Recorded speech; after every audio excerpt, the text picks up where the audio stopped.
Hi, this is Joe Battenfeld of the Boston Herald. You know, some people think that super PACs were actually created unwittingly by laws that were intended to limit campaign spending. The Supreme Court stepped in and said, no way, you can't limit spending by outside groups. Now we have all these super PACs out there, hundreds of them, spending like crazy, especially super PACs. Well, we went to two of the men who actually helped write those campaign finance laws in Congress about 10 years ago. Marty Meehan, former congressman of Massachusetts, and Senator John McCain. We wanted to see what they thought and whether they would take any blame for what happened. Well, you can probably guess what they said. But in your legislation, do you wish you had done it a little differently so that wouldn't have left that loophole? Or I don't think so. I think it really wasn't that big a loophole unless and how it was interpreted by the courts. So what do you do now to...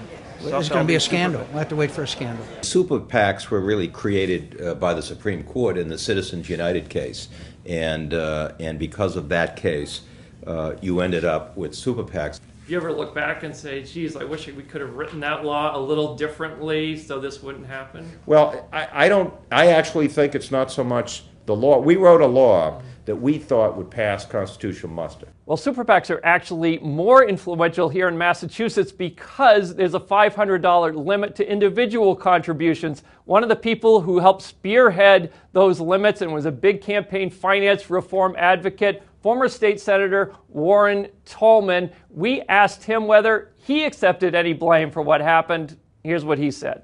Well, on the federal level, you know, there's 9 people wearing black robes that are deciding this stuff and frankly that are throwing down what I perceive to be meaningful restrictions on campaign finance. So I'm not sure that I could have done in the 8 years I was a legislator to really have stopped this. And Tolman went so far as to say he wouldn't really refuse the super PACs' help if they wanted to assist him. So much for reform, right? I'm Joe Battenfeld for the Boston Herald.